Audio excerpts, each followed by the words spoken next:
आपका अपना channel India A1 news, जो रखे आपको A1। नमस्कार। वैसे मैं अभिनंदन करते हुए धन्यवाद भी आप लोगों को देकर ही इस पत्रकार वार्ता का प्रारंभ करता हूँ।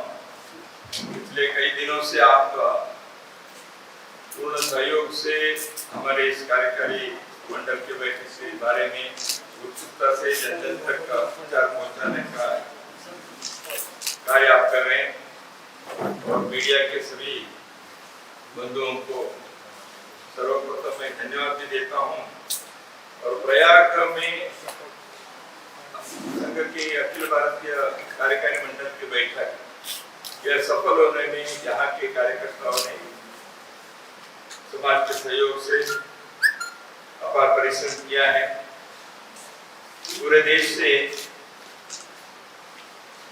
379 कार्यकर्ता अपेक्षित थे। सभी अखिल भारतीय पदाधिकारी, हमारे क्षेत्र के माननीय संघ चालक, प्रांत के संघ चालक, अखिल भारतीय कार्यकारिणी के सदस्य,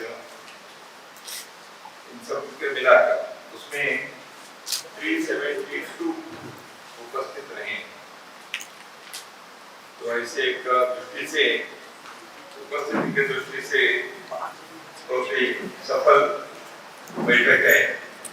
पिछले 2 साल में इतने पूर्ण प्रमाण से बैठक होने में कोविड महामारी के कारण हम नहीं कर पाए थे। कार्यकारी मंडल बैठक में बड़ी संख्या में बहुत रिस्ट्रिक्ट करके करना पड़ा था। यहाँ जैसे पहले बताया सेशन में की उपस्थिति में यह बैठक होती है। इस बैठक में वर्ष के प्रारंभ हमारे सामान्यतः संघ शिक्षा वर्ग समर कैंप्स जो होते हैं, उसके बाद अगले प्रतिनिधि सभा बैठक की दृष्टि से वर्ष के समय की दृष्टि से मध्य होते हैं। विजयदशमी के बाद और दीपावली के पहले इस बीच के कालखंड में हर वर्ष यह बैठक होती है। हम एक बार अर्ध वर्ष की समीक्षा करते हैं और आगे के विचार करते हैं इस वर्ष के संदर्भ में। संगठनात्मक कार्य की दृष्टि से, हमारे लक्ष्य की दृष्टि से बहुत अच्छा एक निवेदन यहाँ लोगों से तो सुनने को मिला। संघ कार्य ने 2024 तक इस कार्यकाल 3 साल पूरे होते हैं। 2025 में संघ के शताब्दी वर्ष भी है। हर 3 वर्ष में हम कार्य विस्तार के लक्ष्य बनाते हैं। उस दृष्टि से पिछले 1 वर्ष में संघ के स्थानों की संख्या और शाखाओं की संख्या, उदाहरण के लिए प्रयाग एक स्थान है, यहाँ कई शाखाएं हैं। ऐसे कोई जिला केंद्र हो सकता है, कोई खंड केंद्र हो सकता है, उसको हम एक स्थान मानते हैं। एक ही खंड के या जिला केंद्र में कई शाखाएं होती हैं। तो अभी पिछले 1 साल में इस दृष्टि से प्रगति जो हुई है वो अभी पिछले वर्ष 2021 के इसी बैठक में 1 साल की पहले 33,658 स्थानों पर 54,382 संघ की शाखाएं चलती थी। वो बढ़कर अभी 38,192 स्थानों पर 61,045 शाखाएं अब चल रही हैं। तो लगभग 6,600 शाखाओं की संख्या पिछले 1 साल में बढ़ी है। प्रत्येक राज्य में भी इसी प्रकार की बढ़ोतरी की एक दृश्य आपको दिखाई देता है। यह नित्य शाखा की दृष्टि से जैसे हम साप्ताहिक मिलन भी करते हैं, वो भी शाखा के स्वरूप में होता है, दिन नित्य के नहीं है, सप्ताह में 1 दिन के समाज के भिन्न भिन्न श्रेणी कॉलेज विद्यार्थी हैं, कोई एडवोकेट्स हैं, डॉक्टर्स हैं, ग्रामीण क्षेत्र में किसान हैं, ऐसे प्रतिदिन शाखा में नहीं आते, लेकिन सप्ताह में एक दिन आते हैं। एक रचना अलग से अपने बनाई जिसको हम साप्ताहिक मिलन कहते हैं शाखा की जगह पर। उसकी संख्या भी बढ़ी है पिछले एक साल में, वो लगभग 4000 संख्या बढ़ी है। अभी 22,077 स्थानों पर साप्ताहिक मिलन अब चल रही है। मासिक संघ मंडली चलाते हैं, समाज के लोगों के कुल मिलाकर समाज, राष्ट्र, संस्कृति, हिंदू विचार, अपने घरों में जीवन मूल्य, समाज के लिए सेवा करना, संवेदना से कार्य करें, अपने घर में संस्कृति की दृष्टि से अगली पीढ़ी को समझाएं। इस प्रकार के एक संघ मंडली की कार्य चलता है, जो संघ की शाखा में जैसे कार्यक्रम है विभिन्न प्रकार के, लेकिन संघ के एक नेतृत्व में संघ के पहले से चलते हैं। ऐसे मासिक मंडली 9,700 स्थानों पर अधीन है। इसमें भी लगभग 1800 बढ़ोतरी हुई। मैं बढ़ोतरी इसलिए विशेष रूप से उल्लेख मैंने किया, वैसे संघ के कार्य में हर वर्ष होती है, लेकिन बीच के 2 वर्षों की महामारी के कालखंड में जो एक हमें मिलने में भी दिक्कत थी, शाखा चलाना संभव नहीं था, प्रवास बैठकें नहीं होती थी जितने प्रमाण में होना है, इसलिए उस सारे दृष्टि को देखेंगे तो हम कोरोना की स्थिति से अभी तुलना करेंगे तो लगभग उस स्थिति से हमने पुनः आगे, यानी अच्छी स्थिति अभी इसमें और बढ़ोतरी होने इस वर्ष में जो मार्च प्रतिनिधि सभा होने वाली है मार्च महीने में, तब तक का अधिक से यह संख्या और बढ़कर लगभग इसमें हर एक प्रतिशत देखेंगे तो लगभग एक और 1.5-2% आने वाले दिनों में और बढ़ेगी, उतनी संख्या हो। तो इस रीति से संघ की कार्यक्रम बने में हम कार्य विस्तार के कई प्रकार होते हैं। उदाहरण के लिए एक खंड है ब्लॉक, उस प्रखंड में सभी मंडल में शाखा होनी चाहिए, एक मंडल में सभी गांवों में शाखा हो, नए पंचायत। ऐसे सोचेंगे तो बहुत सारे प्रांतों में उस स्थिति को भी लगभग 99% 95% पहुंचेंगे। राजस्थान में, उत्तर प्रदेश के 6 प्रांतों में, मध्य प्रदेश के 4 प्रांत है, मालवा, मध्य भारत, महाकौशल, ऐसे प्रांतों में ऐसी स्थिति है। केरल में चित्तौड़ यानी राजस्थान के 1/3 उदयपुर हो गए, ब्रज प्रांत यानी पश्चिम उत्तर प्रदेश के एक हिस्सा जो ब्रज क्षेत्र है, ऐसे क्षेत्रों में पूर्ण खंड की स्थिति सभी खंडों में आ गई, यानी वहां हर खंड के सभी मंडल में शाखा है। हम इसलिए हर जिले में तो एक खंड तो सभी ऐसे बने, ऐसे इस बैठक में हमने तय किया है, तो ताकि 2024 के अंत तक पहले शताब्दी वर्ष 2025 में से पहले हिंदुस्तान के हर मंडल में संघ के किसी न किसी रूप से शाखा साप्ताहिक मिलन पहुंचना है, क्या हमारी योजना है। नौजवान लोग 1 साल 2 साल देने के लिए पिछले 2 साल में जो हमने प्रयत्न किया, लगभग 3000 युवक अभी इसी शताब्दी वर्ष के विस्तार यानी पूर्ण समय देने वाले निकले हैं। इनकी संख्या और 1000 तक बढ़ सकती है आने वाले 6 महीने में।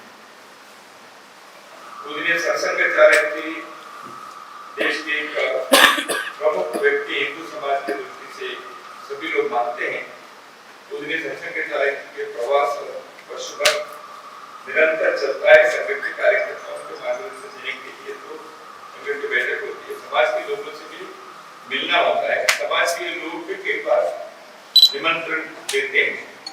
इस वर्ष विशेष उल्लेखनीय यह है,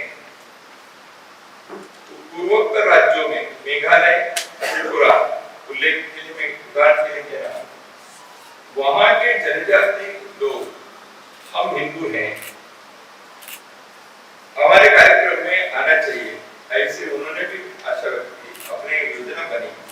मेघालय के बहुत सारे लगभग 11-12 जनजाति के लोग वहाँ सामने आए और कार्यक्रम में उपस्थित रहे। उनके कार्यक्रम में निमंत्रण दिया, वहाँ भी जाना हुआ।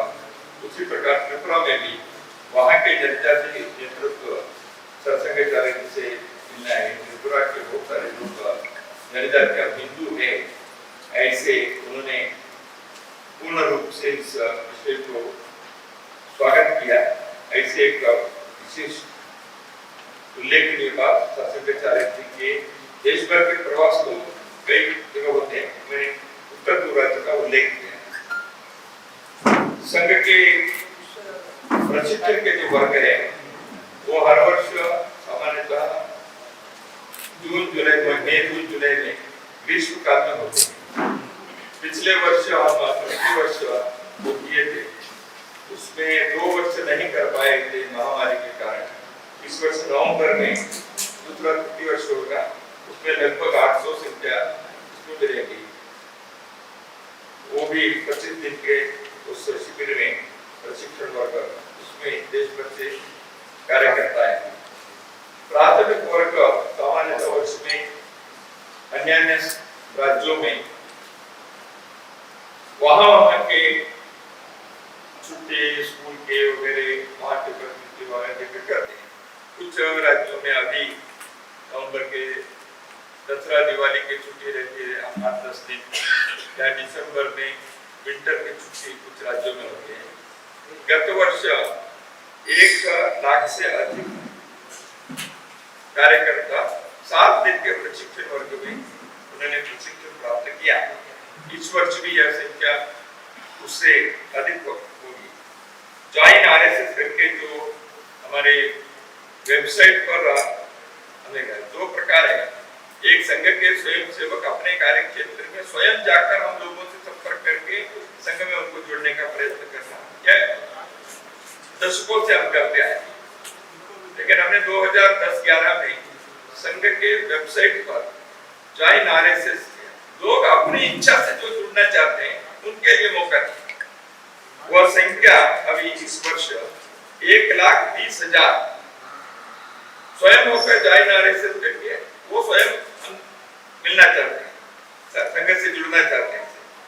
तो ऐसे समाज में जो उत्सुकता बढ़ी है, इसका ये द्योतक है। स्वयं होकर संघ से जुड़ने के लिए पिछले वर्षों में हमारा अनुभव है, इस प्रकार आए हुए बहुत सारे लोग संघ के नित्य के कार्य में किसी न किसी प्रकार के दायित्व लेकर, किसी प्रकार के सेवा प्रकल्प में, हमारे कई प्रकार के गतिविधि है, परिवार प्रबोधन है, सामाजिक दृष्टि से सुरक्षा के विषय है, या ग्राम विकास के हैं, इन विषयों में भी अपने अपने रुचि के हिसाब से वो जुड़ते हैं। अमृत महोत्सव जो देश भर में अगस्त महीने में हुआ था, आप लोगों को तो यहाँ उत्तर प्रदेश में और व्यापक रूप से एक गांव में पिछले वर्ष उस कारण से एक जिले में जो स्वतंत्रता के लिए लड़ाई की, उनके नाम कहीं इतिहास पुस्तक में नहीं होगा, लेकिन उस जिले के लोगों को मालूम है, उसकी कहानियां हैं, लोकगीत में, लोक कहानी में वहाँ उल्लेख भी होता है। कई जगह पर उनके परिवार के लोग आज भी हैं, इसलिए ऐसे लोगों के मिलने का एक बहुत व्यापक प्रयास जो हुआ, उसके बाद गांव-गांव में जो एक वातावरण बना, देश में राष्ट्रीयता के स्व के स्वतंत्रता के आंदोलन में लोगों ने जिस प्रकार भारत के स्वाभिमान, भारत की आत्मा की दृष्टि से उन्होंने काम किया था, उसको उजागर करने में इस प्रकार के कार्यक्रम केरल से लेकर असम तक हर जगह पर, यहाँ भी कई प्रांतों के उल्लेख वृत्त के कथन उन्होंने किया। तो विजयदशमी भाषण में मोहनराव भागवत जी ने 2-3 विषयों के संदर्भ में कहा था, उसके अनुवर्तन के दृष्टि से हमने यहाँ विचार किए। एक स्वावलंबी भारत योजना के संदर्भ में उन्होंने कहा था, गांव-गांव में रोजगार के सृजन की दृष्टि से प्रयत्न करने के 8-10 संगठन, समाज के भी उद्योगपति, एक्सपर्ट्स, ऐसे लोगों से मिलकर कार्य कर रहे हैं। उसमें स्किल ट्रेनिंग करना, अपस्किलिंग करना, स्थानीय कृषि से लोगों को इसमें रुचि उत्पन्न करना, लोग गांव से पलायन करके शहरों में जाकर नौकरी ढूंढने के चक्कर में ज्यादा न पड़े। क्या हम अपने ग्रामीण भारत के, अपने रोजगार के स्थानीय अवसरों को और अच्छा बना सकते हैं क्या? समाज में भी इसकी उत्सुकता बहुत है। भिन्न भिन्न प्रकार के लोग इसको करने के लिए अपने तज्ञता को, अपने संसाधन को इस विषय में लगाने के लिए आगे आए हैं। स्वावलंबी भारत योजना के इस प्रयत्न के कारण स्वदेशी जागरण मंच, उद्योग भारत के इन लोगों के नेतृत्व में चल रहा है। लेकिन हमने यह जब प्रारंभ हुआ, संघ के कार्यकर्ताओं को अपने ग्राम विकास के बाकी में इसके साथ जुड़कर काम करने के लिए कहा था। बहुत अच्छा इसका एक परिणाम मिला है। उसमें आने वाले दिनों में और कुछ अधिक प्रयास करने से इसमें सफलता की गुंजाइश अधिक है, ऐसे लगता है। उसी के साथ और एक बात, जनसंख्या असंतुलन के बारे में सरसंघ चालक ने अपने विजयदशमी भाषण में से रखा था। उस दृष्टि से देश में जनसंख्या की संख्या ज्यादा हो गई थी, विस्फोट हो गया, यह चिंता होना एक स्वाभाविक है, क्योंकि अपने संसाधन कितने हैं, सभी लोगों के पेट भरना चाहिए, हाथों को काम देना चाहिए। यह नहीं कर सकते तो जनसंख्या बढ़ने से समस्या होगी। एक तरफ ये है, लेकिन लोगों के जनसंख्या बढ़ने से देश की एक संपत्ति भी है। अब युवक इस देश में है, इसलिए हम बहुत गर्व से कहते हैं भारत युवकों का देश है, युवाओं का देश है। क्या आने वाले 10, 20, 50 वर्षों के बाद देश बूढ़े लोगों का देश हो गया? तो जैसे दुनिया में कुछ देशों में यह अनुभव में आया, जापान में, चीन में वगैरह, तो हमारे देश ऐसे होना नहीं चाहिए। हर परिवार में बच्चों के सही विकास होने के लिए वह भी आवश्यक है कि वातावरण ऐसे बने। तो इसलिए छोटे बच्चों के संस्कार केवल स्कूल में देने से नहीं होता, वो तो होता ही है, लेकिन घर में भी ऐसे संस्कार देना चाहिए। तो आसपास में, गली में, मोहल्ले में 10, 20, 25 बच्चे एक साथ ऐसे कर रहे हैं तो देखने से भी आनंद होता है और उनके स्वभाव में भी उसका स्वाभाविक रूप से असर होता है। तो इन दोनों का संतुलन करते हुए देश में जनसंख्या असंतुलन भी है और कई जगह पर इस असंतुलन के कारण देश के बाहर अन्य देशों में उस देश के विभाजित करने की नौबत भी आई। पिछले 50 वर्षों में ऐसी स्थिति भी आई। भारत के विभाजन भी हुआ, सूडान का हुआ, कोसोवो का जन्म हुआ, ईस्ट तिमोर का जन्म हुआ, इंडोनेशिया को एक हिस्से को अलग करके। तो इस दृष्टि से भी एक सतर्कता, सजगता समाज के अंदर रहना चाहिए। इन बातों को जो विजयदशमी भाषण में सरसंघ चालक ने स्पर्श किया था, उसके आधार पर करणीय बातों के संदर्भ में यहाँ चर्चा हुआ। इसलिए अपने यहाँ समाज में इसका प्रबोधन होना चाहिए, जन जागरण करना चाहिए। इसलिए स्थान पर स्थानीय लोग मिलकर इस विषय में जानकारी अधिक थे और देश में एक समग्रता से, एकाग्रता से सभी को लागू होने वाली जनसंख्या नीति बने, ऐसे उसकी भी हमने यहाँ चर्चा की है।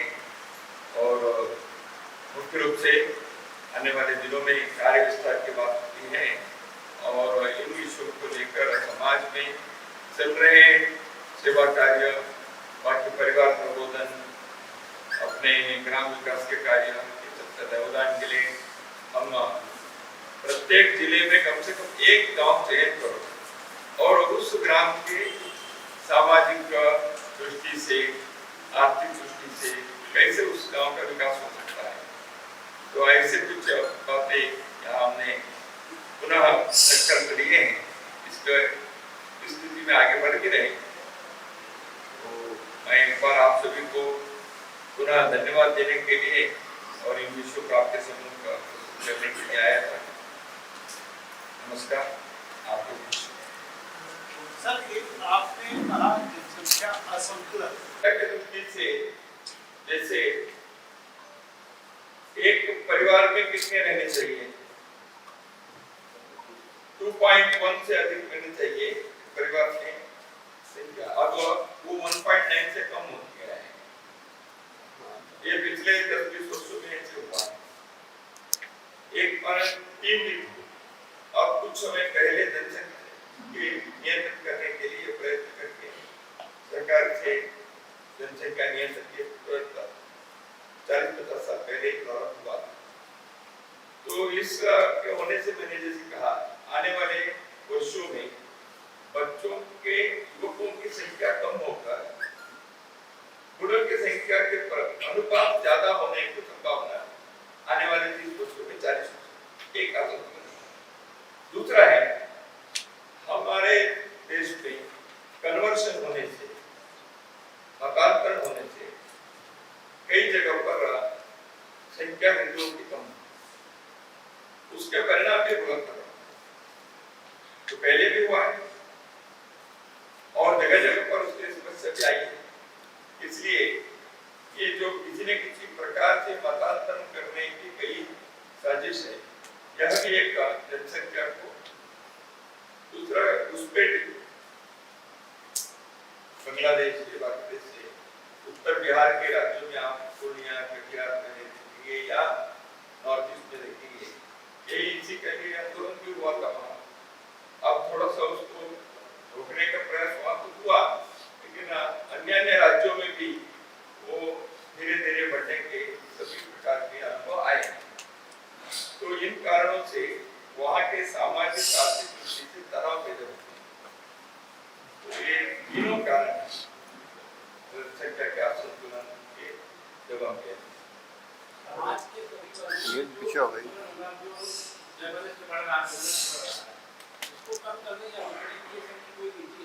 वैमनस्य बढ़ रहे हैं आपस में, चाहे जाति हो चाहे धर्म हो।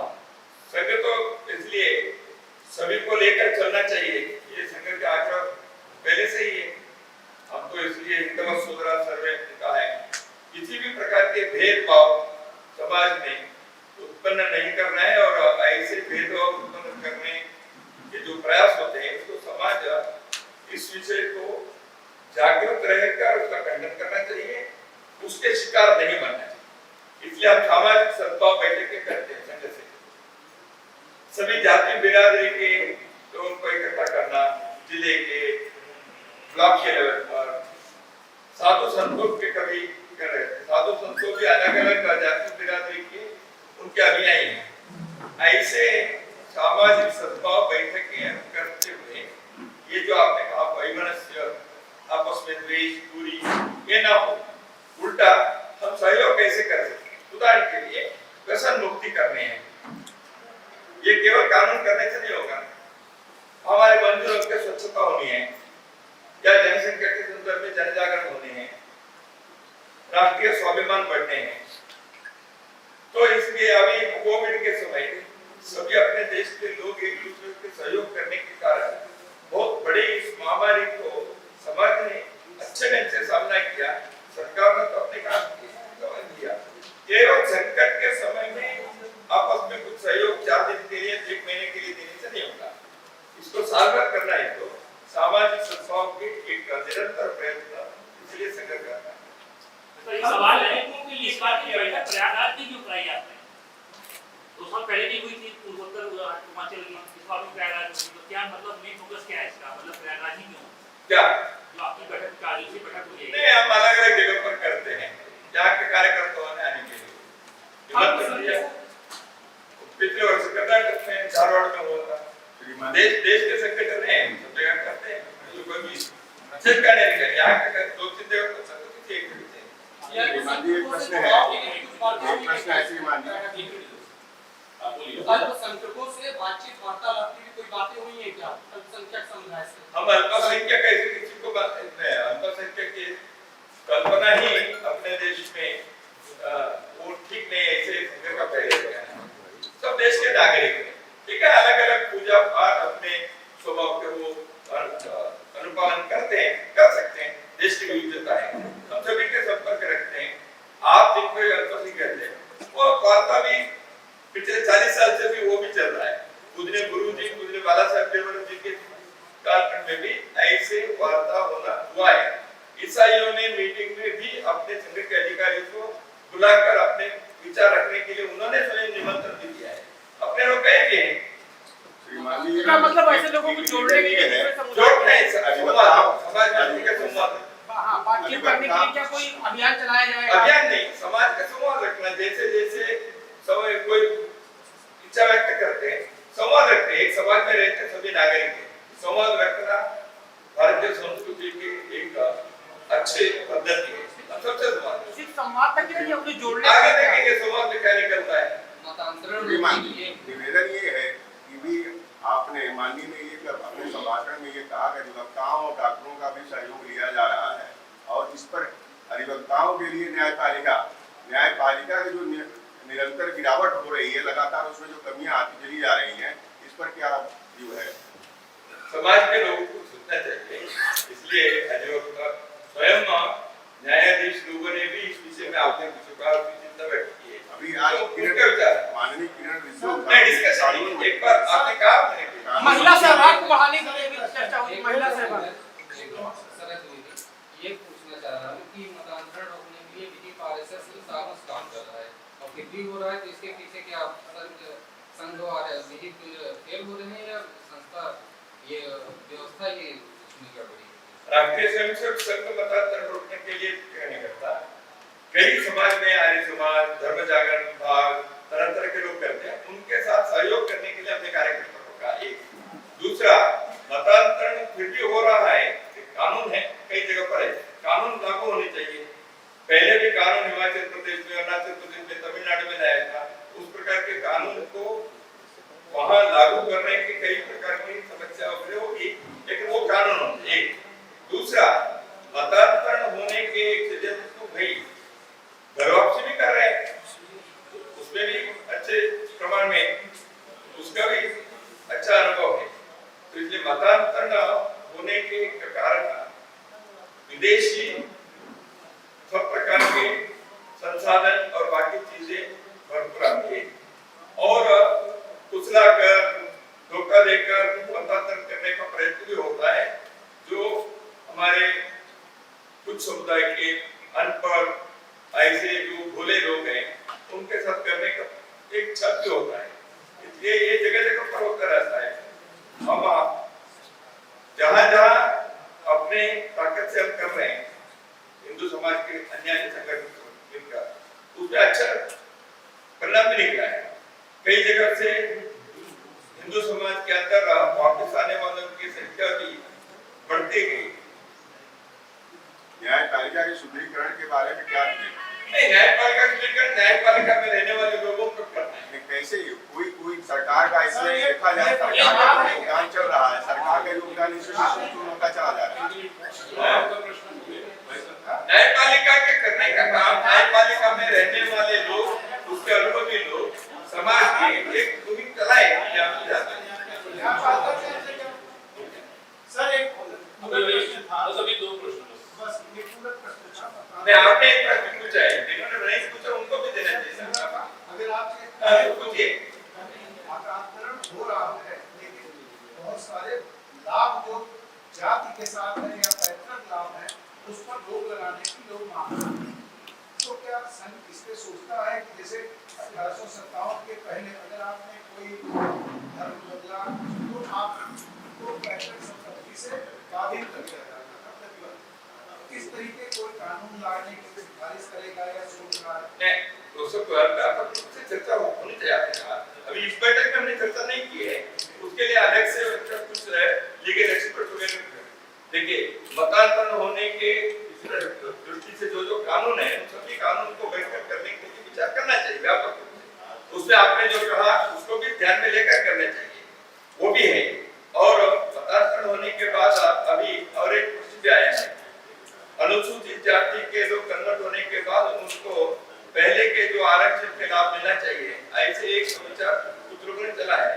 अभी सरकार ने उसके लिए मुख्य न्यायाधीश बालकृष्ण जी के नेतृत्व में कमेटी बनाई। संघ ने पहले से कहा है जो